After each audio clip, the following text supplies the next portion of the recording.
नमस्कार। बात करेंगे दिल्ली के मुख्यमंत्री अरविंद केजरीवाल की। अरविंद केजरीवाल कथित शराब घोटाले के मामले में तिहाड़ जेल में बंद है। इस बीच लोकसभा चुनाव के दूसरे चरण के वोट भी डाले जा चुके हैं। फिलहाल केजरीवाल किस सीट से चुनाव लड़ेंगे या फिर लड़ेंगे भी या नहीं, ये स्पष्ट अभी तक नहीं है, लेकिन इतना तय है कि जेल में रहते हुए उन्हें वोट देने की इजाजत नहीं होगी। नेशनल क्राइम रिकॉर्ड ब्यूरो के क्राइम इन इंडिया 2022 की रिपोर्ट के अनुसार ऐसे 5 लाख से ज्यादा व्यक्ति हैं जो इस लोकसभा चुनाव में मतदान नहीं कर सकेंगे क्योंकि वे जेल में सजा काट रहे हैं। यहां सोचने की बात यह भी है कि जेल में रहते हुए जब इलेक्शन में खड़ा होने का हक है तब वोटिंग का क्यों नहीं। लगभग 1.5 दशक पहले पटना हाई कोर्ट में ऐसा ही एक मामला सामने आया था, जिसमें जेल की सजा काट रहे एक कैदी ने चुनाव लड़ने की मंशा जताई थी। अदालत ने इस पर मना करते हुए ये कहा था कि जब कैदियों को वोट देने का हक नहीं तो चुनाव लड़ने जैसी जिम्मेदारी की छूट कैसे दी जा सकती है। सुप्रीम कोर्ट ने भी हाई कोर्ट के फैसले को मंजूरी दी थी, लेकिन बाद में तत्कालीन यूपीए सरकार ने कानून में बदलाव करते हुए जेल में बंद लोगों को चुनाव में खड़ा होने की इजाजत दे दी।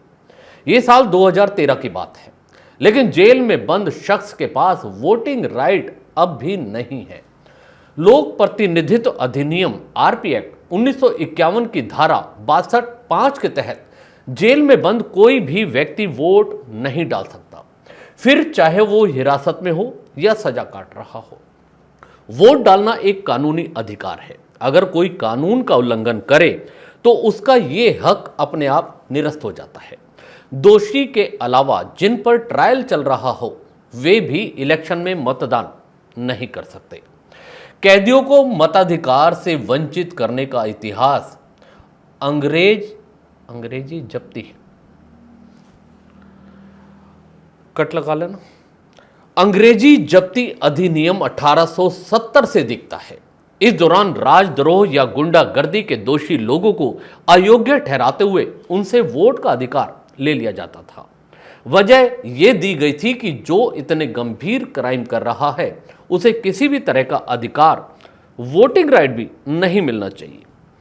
यही नियम गवर्नमेंट ऑफ इंडिया एक्ट 1935 में भी लागू हो गया। इसके तहत कुछ खास तरह के अपराधों पर सजा काट रहे लोगों को मतदान से रोक दिया गया।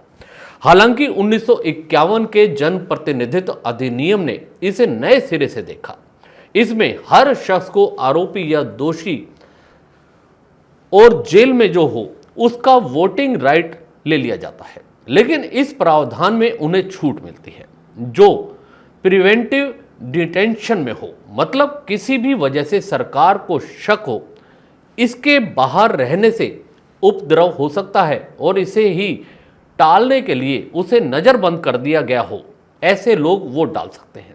इसके लिए उन्हें पुलिस के घेरे में पोलिंग स्टेशन ले जाया जाएगा या फिर उसे औपचारिक तौर पर स्थानीय प्रशासन की इतला करनी होगी कि वो फला समय पर फला बूथ पर जा रहा है ताकि उन पर नजर रखी जा सके।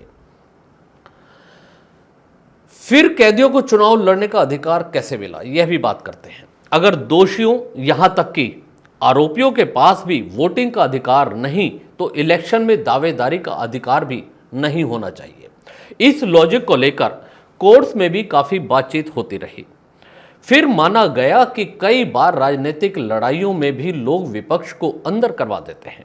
ऐसे में जेल में होने की वजह से ही एक काबिल शख्स चुनाव लड़ने से डिस्क्वालीफाई हो जाएगा, यह सही नहीं है। यही तर्क देते हुए साल 2013 में आरपी एक्ट के सेक्शन 62(5) में संशोधन हुआ। इसमें जेल में रहते हुए इलेक्शन में दावेदारी की छूट मिल गई। वे चुनाव में कैंडिडेट हो सकते हैं, अपने लोगों के जरिए चुनावी प्रचार भी करवा सकते हैं, बस वोट नहीं दे सकते। यहां तक कि जेल से बेल पर बाहर आना भी उन्हें यह सुविधा नहीं देता। आरोप मुक्त होने पर सजा पूरी होने के बाद ही कोई वोटिंग राइट का इस्तेमाल कर सकता है।